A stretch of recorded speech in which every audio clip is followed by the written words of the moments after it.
നമസ്കാരം. പുതിയ വീഡിയോയിലേക്ക് എല്ലാവർക്കും സ്വാഗതം. നമ്മളിന്ന് പറയാൻ പോണത്, നിങ്ങൾ ചിലപ്പോൾ നിങ്ങൾ പറയുന്നത് കേട്ട് കഴിഞ്ഞാൽ പറയും, ഇങ്ങനെയുള്ള സംഭവങ്ങളൊന്നും ഉണ്ടാവില്ല എന്ന് പറയും. ചിലർ പറയുന്നത് നടന്ന കഥയാണെന്ന് പറയും. എന്തായാലും നടന്നതായാലും നടക്കാത്തതായാലും കഥ നല്ല കഥയാണ്. അത് ഞാൻ പറയാം. കാരണം എന്താ വെച്ചിട്ടുണ്ടെങ്കിൽ, ഈ കഥയൊന്നും നിങ്ങൾ വലിയ സീരിയസ്നെസ് കൊടുക്കരുത്. ചിലപ്പോൾ എൻ്റെ ഭാവനയിൽ ഉണ്ടായിരിക്കാം, ചിലപ്പോൾ ആരെങ്കിലും കയ്യിൽ നിന്ന് കടം കൊണ്ടതായിരിക്കാം. മരിച്ചവരും ജീവിച്ചവരായിട്ട് യാതൊരു ബന്ധവുമില്ല. നമുക്ക് തുടങ്ങാം. എന്താണെന്ന് വെച്ചിട്ടുണ്ടെങ്കിൽ,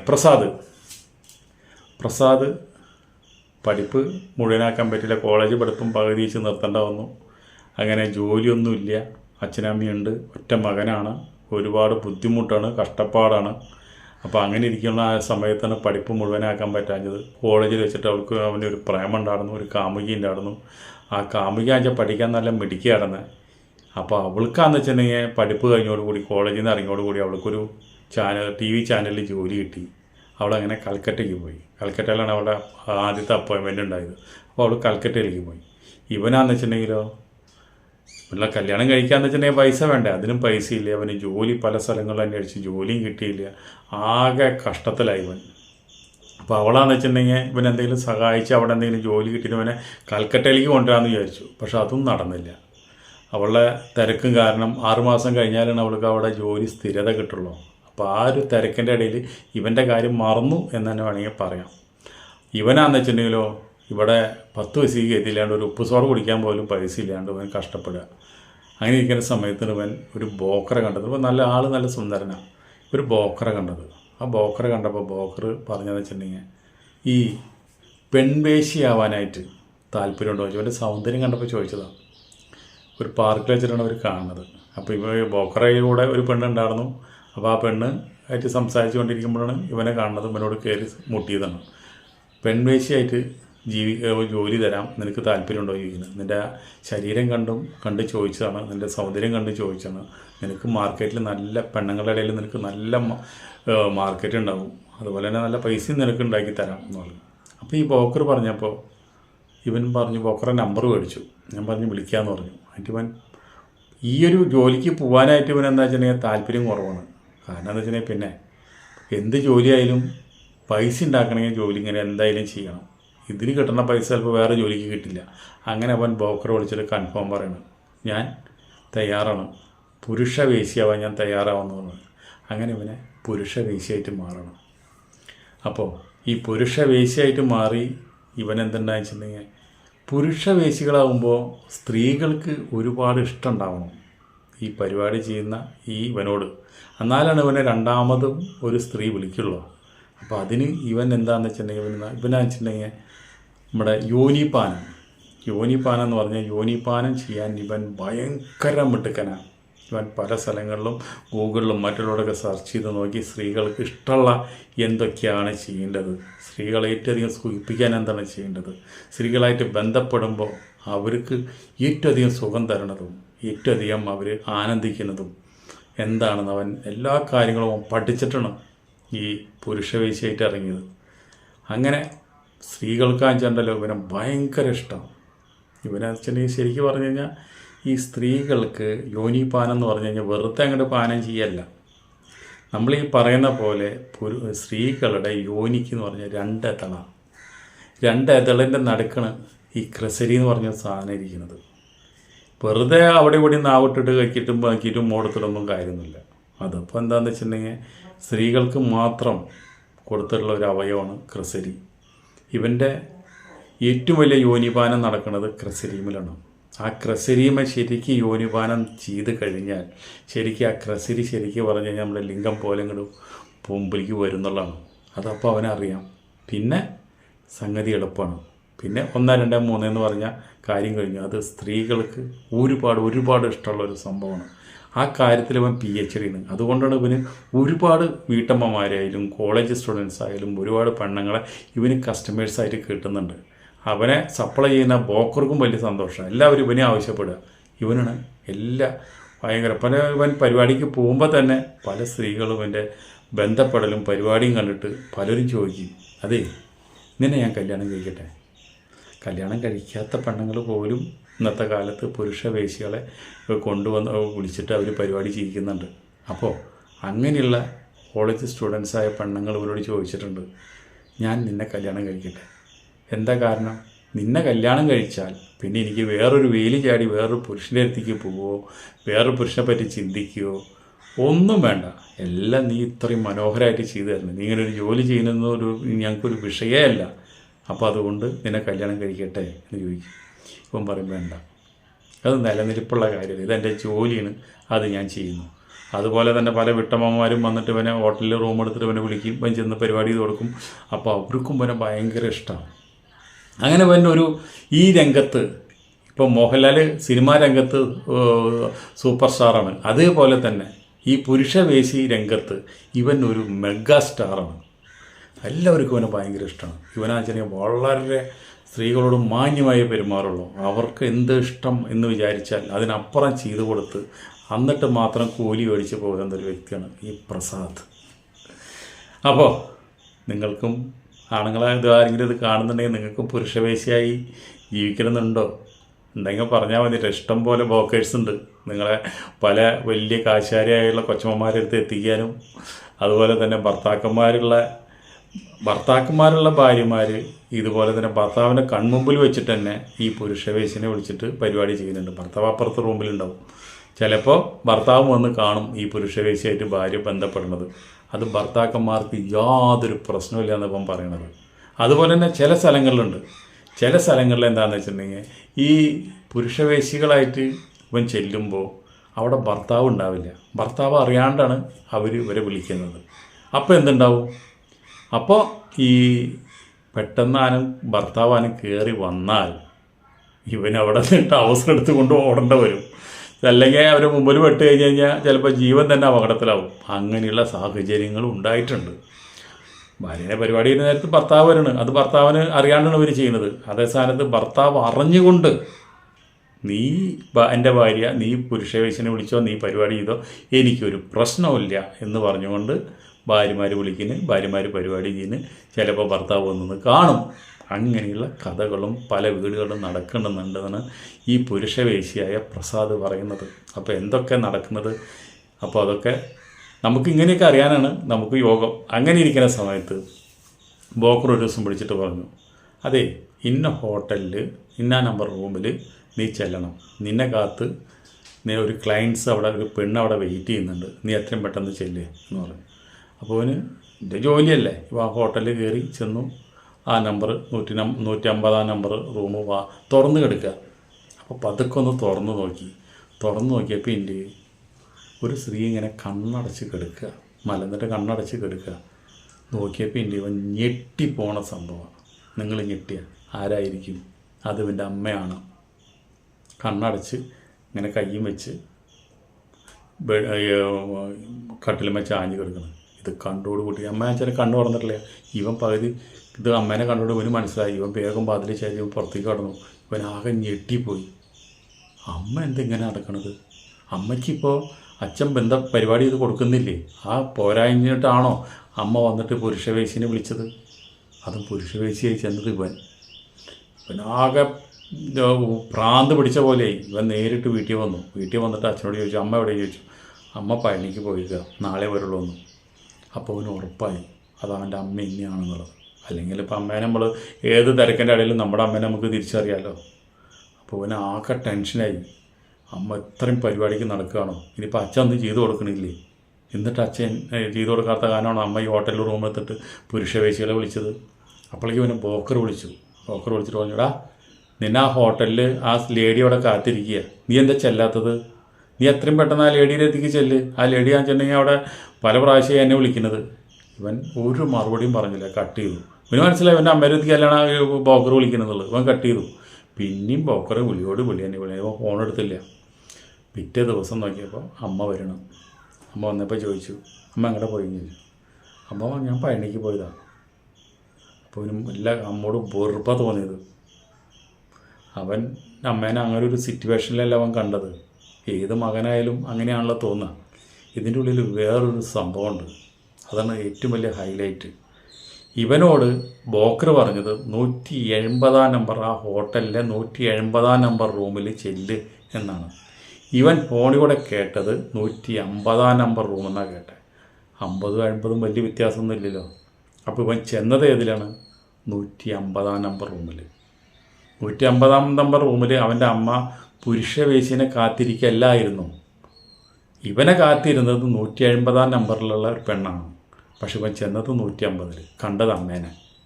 അമ്മ എന്താണെന്ന് വെച്ചിട്ടുണ്ടെങ്കിൽ അമ്മയും അമ്മയുടെ കൂട്ടുകാരികളൊക്കെ കൂടിയിട്ട് ഒരു ഗെറ്റ് ടുഗദർ ഉണ്ട്. ആ ഗെറ്റ് ടുഗദറിനാണ് അവരെല്ലാവരും അവിടെ കൂടിയിട്ട് കേക്ക് മുറിക്കലും അവരേതായുള്ള അവർ മുമ്പ് ജോലി ചെയ്തിരുന്ന ആൾക്കാരാണ്, അവർക്ക് ഗവൺമെൻറ് ജോലിക്കാരാണ്. അപ്പോൾ അവരെ ഒരു ഗെറ്റ് ടുഗദർ ആഘോഷിക്കാൻ വേണ്ടി അന്ന് അവിടെ റൂം എടുത്തതാണ്. അപ്പോൾ ഉള്ള ഭർത്താവ്, ഇവൻ്റെ അമ്മ ഭർത്താവിനോട് പറഞ്ഞാൽ ഭർത്താവ് ഇതൊന്നും അംഗീകരിക്കില്ല. ഇങ്ങനെയുള്ള ഗെറ്റ് ടുഗദറുകളോ പാർട്ടിയോ മറ്റുള്ള കാര്യങ്ങളോ ഒന്നും സമ്മതിക്കില്ല. ആകെ സമ്മതിക്കുന്നത് കൂട്ടുകാരികളൊക്കെ കൂടി വല്ല അമ്പലത്തിൽ പോകാമെന്ന് പറഞ്ഞിട്ടുണ്ടെങ്കിൽ ഒരു ദിവസം പഴനിയിലോ ഗുരുവായൂരോ പോകാമെന്ന് പറഞ്ഞാൽ ഓക്കെ, അതിന് സമ്മതിക്കും. പക്ഷേ കൂട്ടുകൂടിയിട്ട് ഹോട്ടലിൽ പോയി ഗെറ്റ് ടുഗദറോ മറ്റുള്ള കാര്യങ്ങളോ പാർട്ടിയോ ടീ പാർട്ടിയോ അതൊന്നും പറഞ്ഞു കഴിഞ്ഞാൽ അച്ഛനും ഇഷ്ടമല്ല. അപ്പോൾ അതുകൊണ്ട് അച്ഛനോട് നുണ പറഞ്ഞിട്ടാണ് ഈ കൂട്ടുകാരികളായിട്ടുള്ള ഗെറ്റ് ടുഗദറിന് പോയത്. ഇവൻ്റെ കഷ്ടകാലം നേരത്തെ ഇവൻ 150 എന്നുള്ളത് 150 കണ്ട് ആ റൂമിൽ പോയി തറന്നു. പക്ഷേ ഇവൻ്റെ മനസ്സിൽ എന്താണ് അമ്മ നിരപരാധിയാണ്. അമ്മ ഒരിക്കലും പുരുഷവേശിനെ വിളിച്ചിട്ടില്ല. ഇവൻ്റെ മനസ്സിൽ അമ്മയോട് തീരാത്ത പകയാണ്, ദേഷ്യം. അമ്മ ഇത്രയും വൃത്തികെട്ട അമ്മയാണല്ലോ എൻ്റെ. ഇപ്പോഴും ഇത്രയും പ്രായമായിട്ട് അമ്മയ്ക്ക് ഇപ്പോഴും കാമടക്കാൻ പറ്റിയില്ലേ? ഇപ്പോഴും അച്ഛൻ പരിപാടി ചെയ്ത് തന്നത് അമ്മയ്ക്ക് പോരാല്ലേ? വീണ്ടും ഇതുപോലെ തന്നെ ചെറുപ്പക്കാരുകൊണ്ട് പരിപാടി ചെയ്യാൻ വേണ്ടിയിട്ട് അമ്മ ഹോട്ടലിൽ റൂം എടുത്തിട്ട് കാശും ചെലവ് ചെയ്ത് വന്ന് കെടുക്കണം. കൊല്ലാനുള്ള ദേഷ്യമാണ് അമ്മോട്. അങ്ങനെ നിൽക്കുമ്പോൾ എല്ലാ കാര്യങ്ങളും അച്ഛനില്ലാത്തൊരു സമയത്ത് അവൻ നമ്മോട് ചോദിക്കാൻ തീരുമാനിച്ചിട്ട് അമ്മോട് പറഞ്ഞു, ഇവനിത് മനസ്സിൽ വെച്ചിട്ടിരിക്കാൻ പറ്റുന്നില്ല, നമുക്കതിലങ്ങനെയാണല്ലോ. അമ്മ അന്ന് ഈ അമ്പലത്തിലേക്ക് പോകാമെന്ന് പറഞ്ഞ അമ്മ എവിടെ ഹോട്ടൽ റൂമിൽ ഒക്കെയാണല്ലോ പോയെന്ന് ചോദിച്ചു. അപ്പോൾ അമ്മ പറഞ്ഞു, നീ എങ്ങനെ അറിഞ്ഞു? അല്ല, അങ്ങനെ ഹോട്ടലിലാണ് അമ്മ പോയെന്ന് ഞാൻ മനസ്സിലാക്കി, അമ്പലത്തിലേക്കല്ല എന്ന് പറഞ്ഞു. അപ്പോൾ പറഞ്ഞു, അതേ മോനെ, ഞാൻ അമ്പലത്തിലേക്കല്ല പോയത്, ഹോട്ടലിലാണ് പോയത്. നമ്മുടെ കൂട്ടുകാരികളെ കൂടി ഒരു ഗെറ്റ് ടുഗദർ ഉണ്ടായിരുന്നു, അതിന് വേണ്ടിയിട്ട് ഞങ്ങൾ ഹോട്ടലിൽ റൂം എടുത്തതാണ്. നിൻ്റെ അച്ഛൻ പറഞ്ഞു കഴിഞ്ഞാൽ സമ്മതിക്കില്ല, അപ്പം അച്ഛൻ പിന്നെ തൊയിരം തരില്ല. അപ്പോൾ അതുകൊണ്ട് അച്ഛനോട് നുണ പറഞ്ഞ് അങ്ങോട്ട് പോയതാണ്. പക്ഷേ ഇവന് വിശ്വാസമാവുന്നില്ല. ഇവൻ ഇങ്ങനെ വിശ്വസിക്കുക. അത് കഴിഞ്ഞപ്പോൾ ഇവൻ ബോക്കറ ഫോൺ അന്ന് മുതൽ ഇവ എടുത്തിട്ടില്ല. ബോക്കറോടും കൈ എടുത്തു കഴിഞ്ഞാൽ ആ പെണ്ണിനെത്തിക്ക് എന്ന് ചെല്ലാത്ത എന്താണെന്ന് പറഞ്ഞിട്ട് കിടന്ന് തിക്കുന്നിരക്കുമ്പോൾ അയാൾ കൂട്ടില്ല. ആ പെണ്ണാച്ചവിടെ കമ്പിയായിട്ട് റൂം എടുത്തിട്ടിരിക്കുക. ഇവൻ ചെന്നുമില്ല. അപ്പോൾ അതുകൊണ്ട് ബോക്കർ എന്ന് പറയുമ്പോൾ ഫോൺ എടുക്കാണ്ടായപ്പോൾ ബോക്കർ നേരിട്ട് ഇവൻ്റെ വീട്ടിലേക്ക് വരിക. വീട്ടിൽ വന്നപ്പോൾ ഇവൻ നമ്മോട് സംസാരിച്ചിരിക്കുന്ന സമയത്താണ് ബോക്കർ വരുന്നത്. ബോക്കർ വന്നിട്ട് പറഞ്ഞു, അതേ, നീ എന്താണ് ഞാൻ പറഞ്ഞ ഒരു അമ്മേനോട് മാറ്റി നിർത്തി, ഞാൻ പറഞ്ഞൊരു കസ്റ്റമേഴ്സിൻ്റെ അടുത്ത് നീ പോയില്ല. ആ കസ്റ്റമേഴ്സ് എനിക്ക് മിസ്സായി. അവർ ഒരുപാട് ചീത്തയും ഇതൊക്കെ പറഞ്ഞു. എന്നിട്ട് അവർ പോയത്. അവരെത്ര ബുദ്ധിമുട്ടിയിട്ട് അവരവിടെ കഷ്ടപ്പെട്ടിരുന്നത്, നീ എന്താ പോവാഞ്ഞേ പറഞ്ഞു. അപ്പോൾ ഈ ബോക്കർ നിൽക്കുമ്പോൾ ബോക്കർ എന്നെ കാണുന്നത് അമ്മേനെ. അപ്പോൾ ബോക്കർ വിളിച്ചിട്ട് പറഞ്ഞു, എന്നോട് ചെല്ലാൻ പറഞ്ഞ ആ സ്ത്രീനെ നിങ്ങൾക്ക് അറിയുമെന്ന് ചോദിച്ചു. അപ്പോൾ പറഞ്ഞു, ഞാൻ കണ്ടിട്ടുണ്ട്, എനിക്കറിയാം എന്ന് പറഞ്ഞു. അപ്പോൾ അമ്മ കേൾക്കാണ്ട് പറഞ്ഞു, ഈ സ്ത്രീയാണോ അതെന്ന് ചോദിച്ചു. പറഞ്ഞു, ഈ സ്ത്രീ അല്ലല്ലോ, അത് വേറൊരു ചെറുപ്പക്കാരിയാണല്ലോ എന്ന് പറഞ്ഞു. അപ്പോൾ ഒരു സംശയമായി, എന്താ അങ്ങനെ നിങ്ങൾ പറയണത്? നിങ്ങൾ എന്നോട് ചെല്ലാൻ പറഞ്ഞത് 150 നമ്പർ റൂമിലല്ലേ? അല്ല, 150 ചെല്ലാനാണ് എന്നോട് പറഞ്ഞത്. നിങ്ങൾ ആരാ 150 ചെല്ലാൻ പറഞ്ഞേ? അവർ 150 ഇരിക്കുന്നെന്നാണ് പറഞ്ഞേ. അപ്പോൾ അവന് സംഗതി മനസ്സിലായി. പിന്നെ അമ്മ നിരപരാധിയാണ്. അതുപോലെ തന്നെ ഇതവൻ ഫോണിൽ കൂടെ കേട്ട ഒരു പ്രശ്നമാണ് ഉണ്ടാകുന്നത് മനസ്സിലായി. അമ്മ പറഞ്ഞു നോക്കിയപ്പോൾ അമ്മയും സത്യമാണ് പറഞ്ഞത്. അപ്പോൾ ഈ ബോക്കർ പറയുന്നത്, ഈ സ്ത്രീനെ ഞാൻ അറിയില്ല കേട്ടാ, നിൻ്റെ അമ്മയല്ലേ, ഈ സ്ത്രീയായിട്ട് നമുക്ക് യാതൊരു ബന്ധമില്ല, ഈ സ്ത്രീനെ നമ്മളറിയില്ല, ഈ സ്ത്രീ അല്ലാട്ടാന്ന് പറഞ്ഞു. അങ്ങനെ കുറച്ച് കഴിഞ്ഞപ്പോൾ അവൻ പറഞ്ഞു, നീ ഒന്ന് പുറത്തേക്ക് വാ, നിനക്ക് വേറൊരു കസ്റ്റമർ വന്നിട്ടുണ്ടെന്ന് പറഞ്ഞു. അപ്പോൾ ചോദിച്ചാൽ, ആരെ കസ്റ്റമർ എന്ന് പറഞ്ഞു. ഒരു കൽക്കട്ടയിൽ നിന്നുള്ളൊരു TV ചാനൽ ജേർണലിസ്റ്റാണ് വന്നു പോകുന്നത്, നിന്നെ കാണാനാന്ന് പറഞ്ഞു. എന്നെ എന്തിനാണ് കാണുന്നത് എന്താ വെച്ചിട്ടുണ്ടെങ്കിൽ അവരൊരു ഡോക്യുമെൻ്ററി ചെയ്യുന്നുണ്ട് ചാനലിൽ. ആ ഡോക്യുമെൻ്ററി ചെയ്യുമ്പോൾ പുരുഷവേശികളുടെ ഒരു കഥയാണ് അവർ ചെയ്യുന്നത്. അപ്പോൾ പുരുഷവേശികളുടെ എക്സ്പീരിയൻസ് അവർക്ക് പറഞ്ഞു കൊടുക്കണം. അതിന് വേണ്ടിയിട്ട് നിന്നെ ഞാൻ സെലക്ട് ചെയ്ത് പോകണം. നീ യോനിപാനം ചെയ്യുന്ന വിദഗ്ധനല്ലേ, ഒരു സ്ത്രീകളെ എങ്ങനെ സൂചിപ്പിക്കാനറിയാം, ഒരു സ്ത്രീകളെ വീണ്ടും വീണ്ടും കസ്റ്റമേഴ്സായിട്ട് നമ്മുടെ കയ്യിൽ ഒതുക്കി നിർത്താൻ എങ്ങനെ കഴിയാം എന്നുള്ള അറിയുന്ന ആളല്ലേ നീ, അതുകൊണ്ട് നിൻ്റെ പേരാണ് ഞാൻ കൊടുത്തത് എന്ന് പറഞ്ഞു. അപ്പോൾ പറഞ്ഞു, അതിനിപ്പോൾ എന്താ കുഴപ്പമൊന്നുമില്ല, എവിടെയാണെന്ന് വെച്ചാൽ ഒരു കാറിലുണ്ടെന്ന് പറഞ്ഞു. അങ്ങനെ ബോക്കറും കൂടി കാറ് അപ്പോൾ ഈ ബ്രോക്കർ എന്നിട്ട് പറഞ്ഞു, കാറിൽ എന്നിട്ട് ആ കുട്ടിയോട് ഞാൻ പറയട്ടെ എന്ന് പറഞ്ഞിട്ട് പോയി കാറിൽ എന്നിട്ട് ആ കുട്ടിയോട് പറഞ്ഞു, ഇതാണ് വീട്, അവൻ്റെ പേര് പ്രസാദ് എന്ന്, അപ്പോൾ വരും എന്ന് പറഞ്ഞു. കുറച്ച് കഴിഞ്ഞപ്പോൾ വീട്ടിൽ നിന്ന് പുറത്തിറങ്ങി വന്ന് തുറന്നു നോക്കിയപ്പോൾ ആരാണ്? ഇവൻ്റെ കാമുകി. അന്ന് ജോലി കിട്ടി, ചാനലിൽ ജോലി കിട്ടി, കാൽക്കട്ടയിലേക്ക് പോയ കാമുകി. ഇവനെ കണ്ടോട് കൂടിയിട്ട് കാമുകി ആകെ ഞെട്ടിപ്പോയി. ഇവൻ കാമുകിയോട് ഫോൺ ചെയ്യുമ്പോൾ പറയണതെന്ന് വെച്ചിട്ടുണ്ടെങ്കിൽ ഇവന് നല്ല ജോലി കിട്ടി, നല്ല സാമ്പത്തികമായി, നമുക്ക് എത്രയും പെട്ടെന്ന് കല്യാണം കഴിക്കാം, ഇങ്ങനെയുള്ള വാഗ്ദാനങ്ങൾ കൊടുത്തിരിക്കുന്ന സമയത്താണ് ഇവൻ പുരുഷ വേശ്യയാണെന്നുള്ളത് കാമുകി മനസ്സിലാക്കുന്നത്. അവളുടെ മനസ്സിലും പൊട്ടിത്തെറിയായി. എന്താ ചെയ്യുക, ഇങ്ങനെയാണ് അവൻ പൈസ ഉണ്ടാക്കിയത്, ഇവൻ വൃത്തികെട്ടവനാണല്ലോ എന്ന് വിചാരിച്ചിട്ട്. ബ്രോക്കർക്ക് ഇതൊന്നും അറിയില്ല ഇവർ തമ്മിൽ ഉള്ള കാര്യങ്ങൾ. അപ്പോൾ ബ്രോക്കറോട് പറഞ്ഞു, നിങ്ങൾ പൊക്കോ, ഞങ്ങൾ സംസാരിച്ചോളാം എന്ന് പറഞ്ഞു ആ പെണ്ണ്. അപ്പോൾ അങ്ങനെ ബ്രോക്കർക്ക് പോയി. എന്നിട്ട് ഇവനെയും കൊണ്ടുപോയിട്ട് ചോദിച്ചു, ഒരു ഹോട്ടലിൽ ചെന്നു, അവൾ താമസിക്കുന്ന ഹോട്ടലിൽ പണിയും കൊണ്ട് ചെന്നു. എന്നിട്ട് പറഞ്ഞു, നീ ഇത്ര വൃത്തികെട്ട പണിയാണോ ചെയ്യുന്നത്? നീ എന്നെ സ്നേഹിക്കുകയും ചെയ്യുക, നീ നാട്ടിലുള്ള പെണ്ണുങ്ങൾക്കൊക്കെ പോയി പരിപാടി ചെയ്ത് കൊടുക്കുക, ഇത് നിങ്ങൾക്ക് നല്ലതാണെന്ന് തോന്നുന്നുണ്ടോ എന്ന് ചോദിച്ചു. അപ്പോൾ പറഞ്ഞു, ഞാൻ നിന്നെ സ്നേഹിക്കുന്നുണ്ട്, ഇത്രയും പെണ്ണുങ്ങളെ പരിപാടി ചെയ്തത് ഒരു പെണ്ണിനെ പോലും ഞാൻ സ്നേഹിച്ചിട്ടില്ല, പ്രേമിച്ചിട്ടില്ല. അപ്പോൾ ഇവൾ ചോദിക്കുന്നുണ്ട്, മറ്റുള്ള പെണ്ണുങ്ങളെ ഒരു പെണ്ണിനെ സ്നേഹിക്കാണ്ടും നിനക്ക് എങ്ങനെ പരിപാടി ചെയ്യാൻ പറ്റും? ഒരു പെണ്ണിനെ സ്നേഹിക്കുമ്പോഴും അവരെ അവയവങ്ങൾ കണ്ട് സ്നേഹിക്കുമ്പോഴും അവരെ കുണ്ടി കണ്ടും അവരെ മളിയും കണ്ടും മറ്റുള്ള കാര്യങ്ങളും കണ്ടിട്ട് സ്നേഹിച്ചിട്ടല്ലേ ഒരു പെണ്ണിനെ പരിപാടി ചെയ്യുക. ഇഷ്ടമില്ലാത്തൊരു പെണ്ണിനെ എങ്ങനെ പരിപാടി ചെയ്യും? നീ പറഞ്ഞത് ശരിയല്ല എന്ന് പറയുന്നു.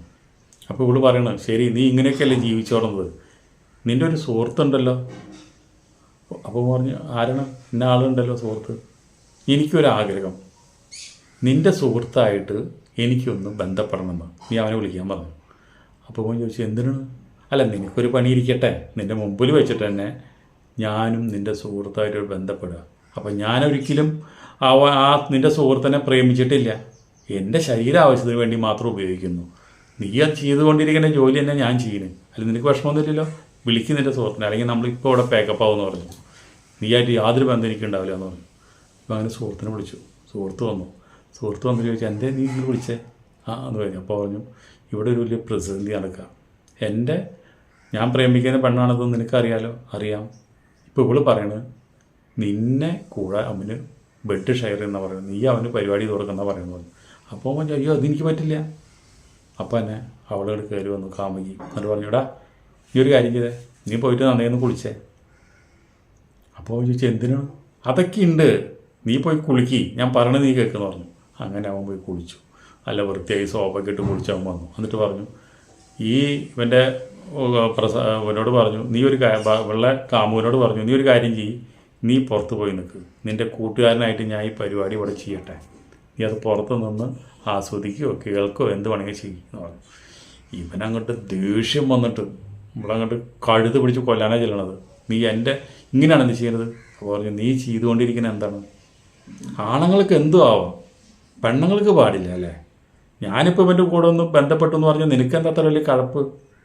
നിനക്ക് നാട്ടിലുള്ള എല്ലാ അറവാണിച്ചികളെയും കൊണ്ടുവന്ന് സകല കൂത്തിച്ചികളെയും കൊണ്ടുവന്ന് നിനക്ക് പരിപാടി ചെയ്ത് കൊടുക്കാം, അതിന് കാശും മേടിക്കാം, എന്നിട്ട് ഞാൻ നിന്നെ കല്യാണം കഴിക്കണം. അപ്പം എനിക്ക് ഒരു ശരീരത്തിന് ആവശ്യത്തിന് നിൻ്റെ കൂട്ടുകാരനായിട്ട് നിൻ്റെ മുമ്പിൽ വെച്ചിട്ട് ഞാനൊന്ന് ബന്ധപ്പെടണമെന്ന് പറഞ്ഞപ്പോൾ നിനക്ക് എന്തിൻ്റെ കഴപ്പാണത്? നിനക്കാവാന്ന് വെച്ചിട്ടുണ്ടെങ്കിൽ എനിക്ക് ആവാം പറഞ്ഞു.